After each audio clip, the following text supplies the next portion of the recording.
안녕하세요. 수아입니다. 이번 시간은 행자님 어디로 가시나이까?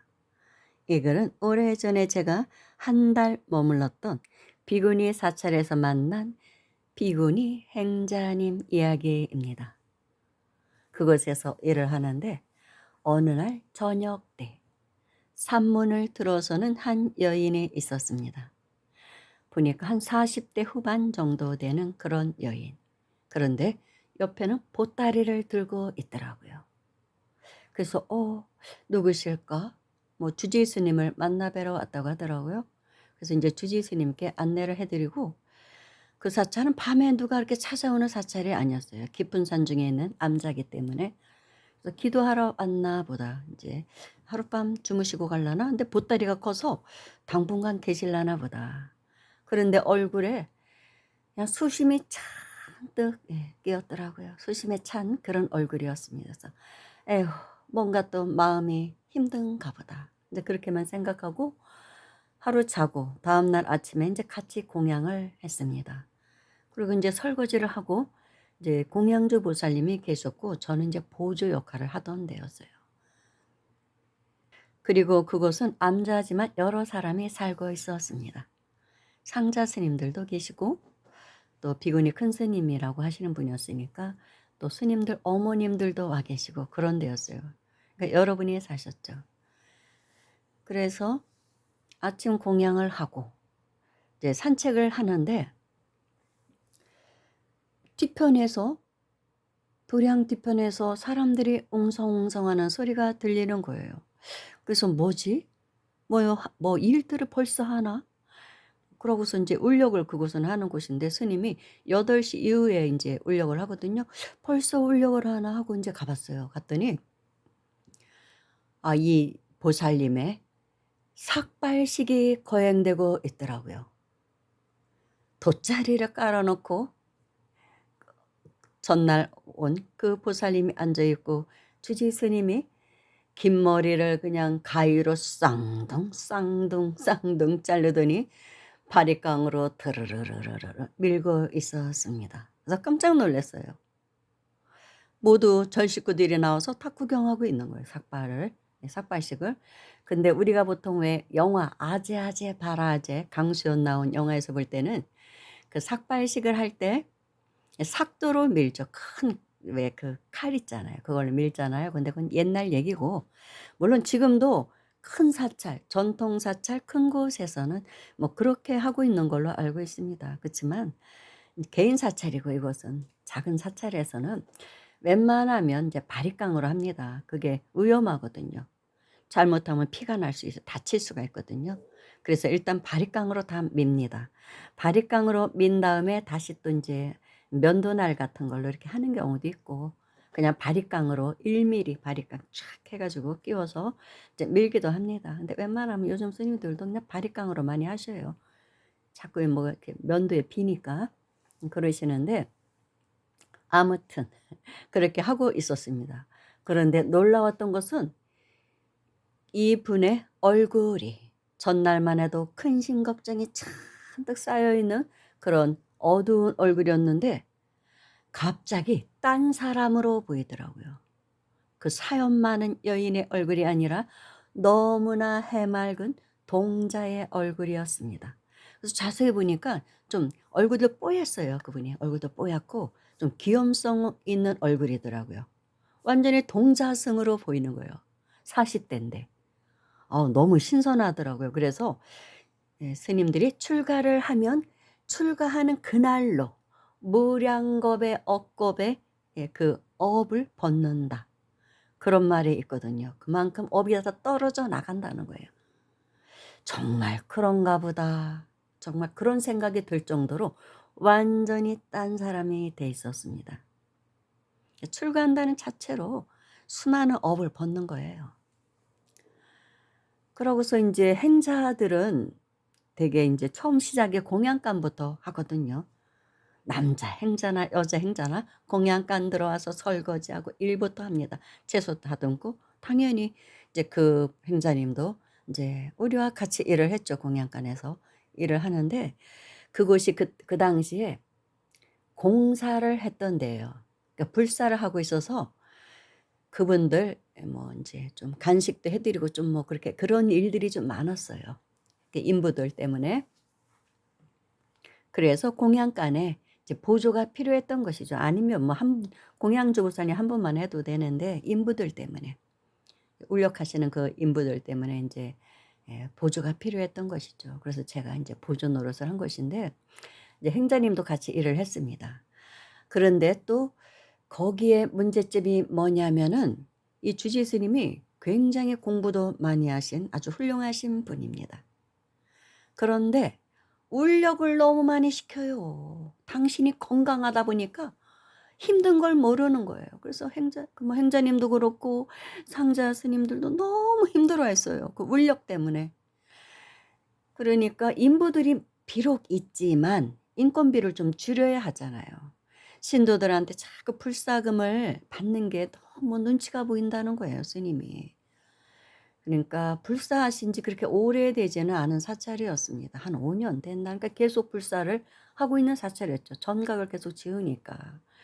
그러니까 그냥 돈이 쪼들리니까 저희 식구들이 다 울력에 같이 나섭니다. 근데 뭐 조금 하는 그런 울력이 아니에요. 리어카 끌었습니다, 저. 진짜 평생 처음으로 거기서 리어카 끌어 봤어요.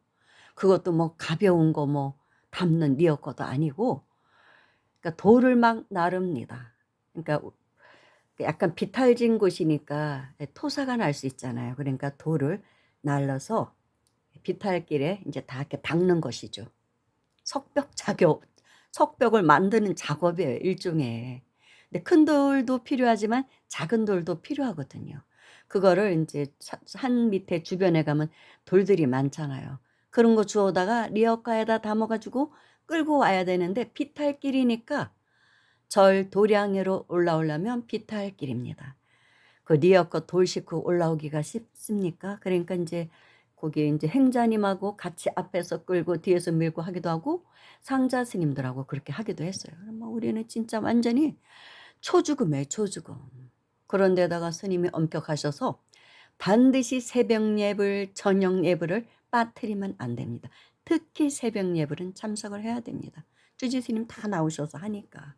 상자 스님 나오시고 뭐 공양주 보사님 다 나와서 같이 새벽 예불을 모시고 그리고 아침 공양을 하고 그렇게 하루를 시작하는 데였어요. 저는 그래도 인제 불교 신도니까 힘들긴 하지만 그래도 뭐 경전이라도 좀 익숙하죠. 이 행자님은 보니까 불교 신도도 아니었던 그러니까 초파일 신도 1 년에 등 한 번 달았던 그런 분이더라고요. 그 생활이 만만치가 않죠. 천수경 한 번 읽어 보지도 않은 분이더라고요. 그니까 시간 나는 대로 천수경 외워야지, 목탁 두드리는 거 배워야지, 공양간에서 일해야지, 울력해야지, 또 행자님이니까 뭐 새벽 예불, 사시 예불, 저녁 예불 다 참석해야 되잖아요.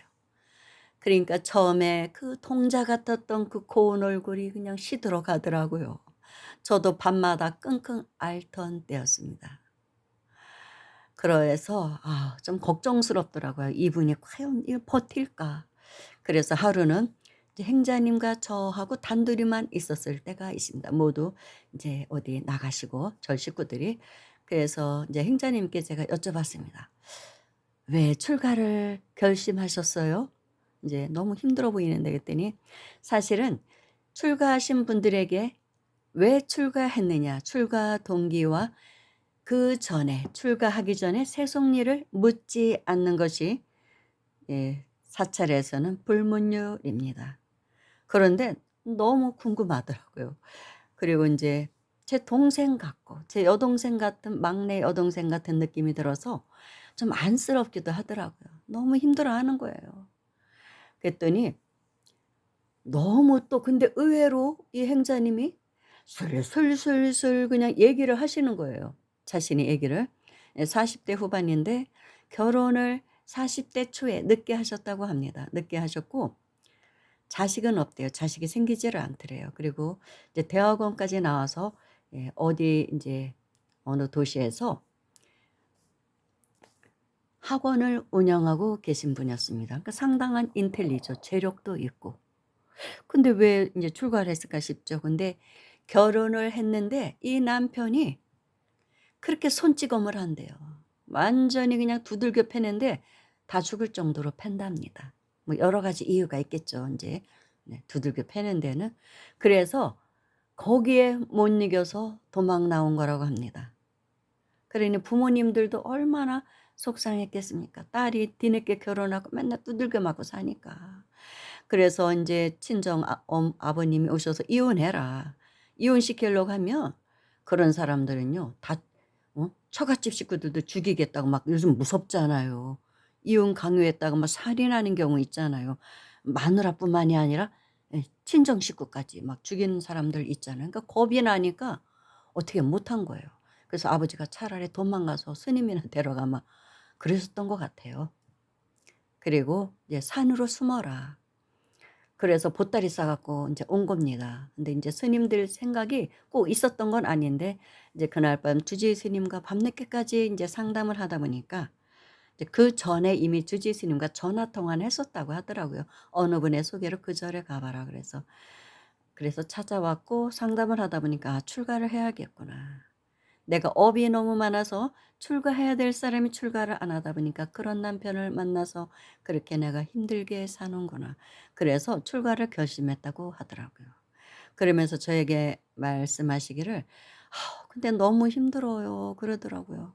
경전 외우는 것도 너무 힘들고 울려기는 안 했으면 좋겠는데 하루 3번 예불 드리는 것도 힘든데 거기다 그냥 니어코 끄는 울력을 해야 되니 그래서 너무 힘들어 갖고 병이 난 거야. 막 자기도 열이 난다고 하더라고요. 그리고 이제 키가 크더라고요. 그리고 편하게 살았던 사람이라 곱게 살았던 분이에요. 그래서 침대 생활만 했는데 이 바닥에 요 깔고 자니까 등이 백인데요.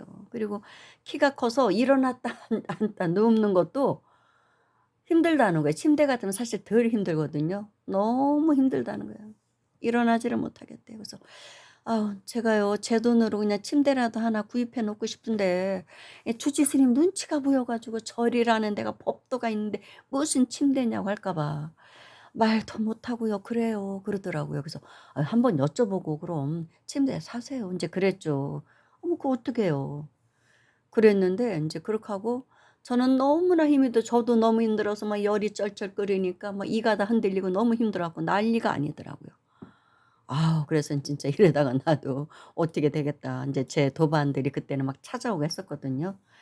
아이고 이거 사람 죽겠다고 저보고 어쩌다 이런 절에 와 갖고 이렇게 힘들게 일을 하냐고. 뭐 스님은 훌륭하고 뭐 할 말은 없어요. 근데 주지 스님이 안 하시냐? 같이 해요. 같이 하니까 뭐라고 할 수도 없습니다. 그래서 그 비탈길에다가 인제 한 번은 꽃을 심었습니다. 구절초인지 뭐를 심는다고 가을이 되면 얼마나 예쁜지 모른다고 하면서 그때 여름이었어요. 장마철에 비가 그냥 억수같이 쏟아지는데 '아 오늘은 그래서 비가 오니까 울력을 안 하겠구나.' 하고 좋아했는데 웬걸요. 여지없이 8 시가 되면 울력하러 나가야 됩니다. 그런데 그 언덕길에 비가 오니 뭐 그냥 뭐 흙이 막 흘러내리잖아요. 잔디 한참 막 심으려고 할 때였거든요. 도량에는 잔디도 우리가 잔디까지도 심었어요. 그런데 인제 거기에는 잔디를 심는 게 아니라 구절초를 심겠다는 거예요. 꽃을. 너무나 아름다운 꽃밭을 언덕길에 만들게 했답니다. 비구니 스님들이 또 이렇게 꽃 가꾸는 거 좋아하잖아요. 거기를 우리가 구절초를 심었습니다. 그러니까 비가 내리는데 우산을 어떻게 써요? 못 쓰죠. 옷이 뭐 엉망이죠. 언덕길이니까 그냥 기어다니면서 구절초를 심었습니다, 꽃들을. 장난 아닙니다. 주르륵 미끄러지고 주르륵 미끄러지고 엉금엉금 기어서 막 그 울력을 했습니다. 비를 철철 맞고. 내 평생에 내가 이렇게 힘들게 사는 일도 있구나. 그렇게까지는 일을 안 해 봤거든요. 저도 뭐 그래도 지방이지만 도시에서 태어났던 사람이고 아이고 농사 짓는 집에서 태어난 사람도 아니고 그러니까 막 그날 밤은 제가 막 이게 감기 몸살 비를 맞아 가지고 예 쩔쩔 끓는데 그날 밤 이제 다음날 새벽에 아, 나 일어날 수 있을까? 예불에 참석해야 되는데 큰일 났네. 예불 참석 안 하면 또 혼날 텐데 그러는데 비몽사몽간에 웬 비구니 스님이 제 방문을 열고 들어오시는 거예요. 비몽사몽. 그러시더니 제가 누워 있는데 이마에 대고 이렇게 입맞춤을 하시는 거예요. "얘야 힘들지? 고생하는구나." 하면서 제 이마에다가 뽀뽀를 하시는 거예요, 비구니 스님이. 그래서 탁 깼습니다. 비몽사몽간 정말 현실 같아요. '뭐지? 누구시지?' 절에 계시는 그때 그 스님들은 아니었습니다. 그러고 인제 옷을 주섬주섬 또 입고 세수 간단하게 하고 저 대웅전으로 갔죠. 새벽 예불을 해야 되니까.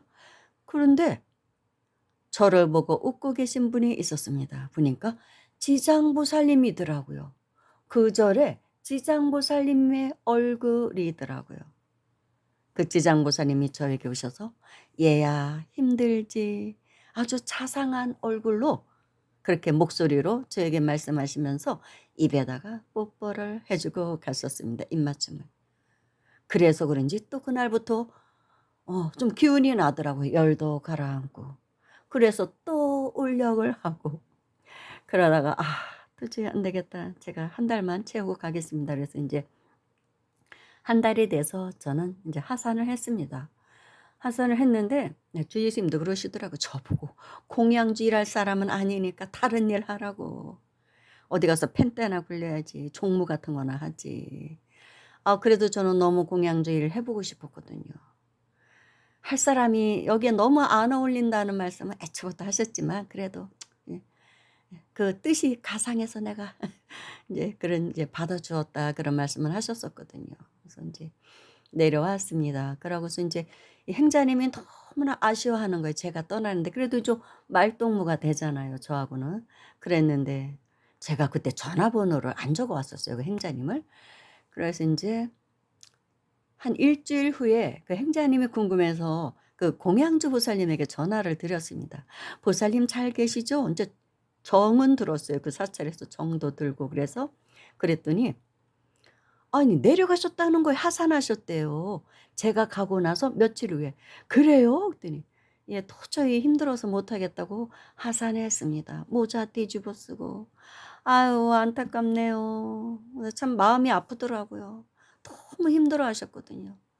얼굴이 그냥 판쪽이 돼 가지고 자 근데 인제 그때 당시에 제가 인제 행자님하고 대화할 때 그 얘기는 했었어요. "행자님 남편을 미워하지 말라.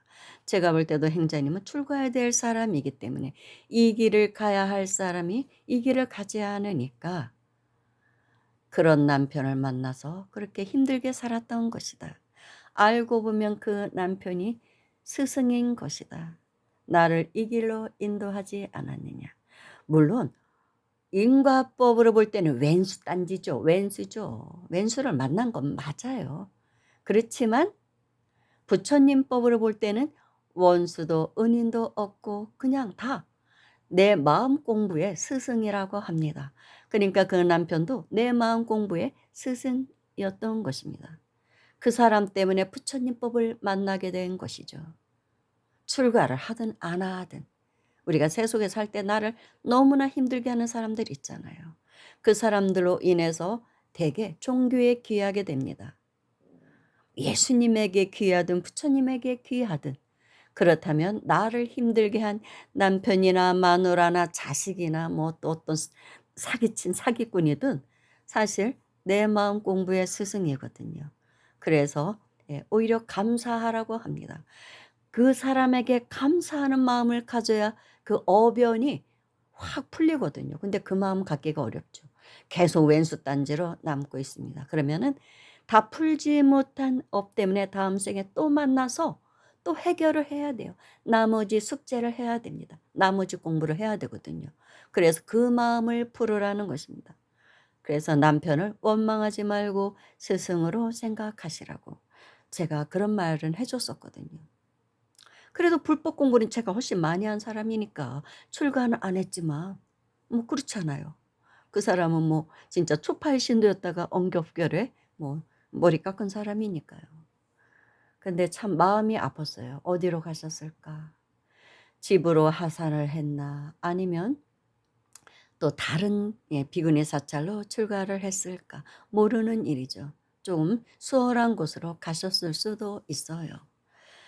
아이고 그래서 참 주지스님도 좀 너무 일을 좀 봐가면서 시키시지. 당신이 그렇게 공부를 하셨으니까 당연히 이제 그렇게 시키시는 것입니다. 그런데 좀 나름대로 어떤 것도 그것도 좀 지혜가 필요하거든요. 감당을 못하는데 사람이. 아니면 감당 못할 것 같으면 애지간해 일찍 내려가라 그런 뜻이었는지는 모르지만 애시당초 내려가라 이제 그랬을지는 모르죠.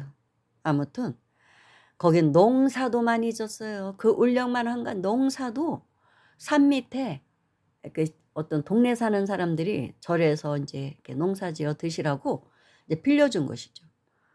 노부살님들 스님 어머님 분들 거기 내려가서 농사 짓고 그러면 저도 같이 가서 도와야지 뭐 안 도웁니까?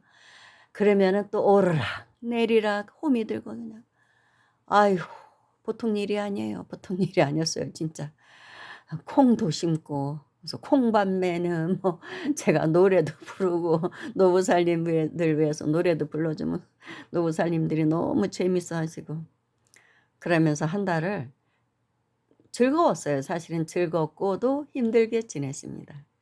그런데 그런 곳에 가서 살아야 업이 빨리빨리 쑥쑥 빠져나갑니다. 그렇게 힘들게 살아야. 사실 절에 가서 편하게 살려면 뭐하러 절에 가겠어요. 솔직한 얘기로. 그냥 세속에서 일하지. 업장 소멸하러 가는 것인데 공부하고. 그러면서 공부하고 업을 소멸하는 것입니다. 아 그 행자님 지금도 인제 방송하면서 눈앞에 선합니다. 그 동자 같은 귀여운 얼굴. 그런데 너무나 힘든 삶을 산 여자. 그냥 시집가기 전까지는 편안했죠. 돈 잘 벌고. 에휴 그래서 그냥 차라리 결혼하지 말고 그냥 불법에 귀의해서 출가는 안 하더라도 그분이 독실한 그런 불교 신도로서 제가 수행자로 살았으면 그 남편을 안 만났을 수도 있죠. 그런데 안 하니까 호된 남자를 만나서 이렇게 회초리를 맞은 것입니다. 그래서 산에 있다 보면 그렇게 행자님들이 많이 하산해요. 거의 다. 거의 다 해산을 그러니까 하산을 합니다. 열의 9은 그냥 뭐 몇 년 있으면 거의 다 행자 때 반 이상은 가고 그리고 인제 뭐 삼위승 때 내려가고 그리고 구족계를 받은 그 후에 또 10년 안에 내려가시고 그래서 그러다 보면 한 10 분의 1 10분 중에 한 분만 남는다고 합니다. 한 10년 이상 되면 인제 잘 안 내려가시죠. 그런데 10년 이상 됐다가도 내려가시는 분들도 계십니다. 그래서 그렇게 힘들어요. 그래서 정말 무량억겁을 무량겁의 그 업을 벗는 게 출가라고 하는가 봅니다. 그러니까 요즘은 너무나 편하게 살았던 사람들이라 출가하는 사람이 별로 없습니다. 그래서 요즘 또 뭐 절뿐만이 아니고 모든 종교 단체가 성직자들이 줄어가고 있습니다. 신도도 줄어가고 그래서 신심이 사라지는 시대이기 때문에 더 이런 환란이 오는 것일 수도 있습니다. 수행자가 많아야 환란도 적게 옵니다. 그분들의 그 아주 수승한 파동 그거를 우리가 무시해서는 안 돼요. 가만히 앉아 계시는 것 같아도 산속에 그분들이 이 법계의 의주법계 아주 좋은 기운을 방사하고 있거든요. 그래서 환란이 많이 줄어드는 것입니다. 그래서 우리는 수행자에게 공양을 올리는 것입니다. 감사합니다.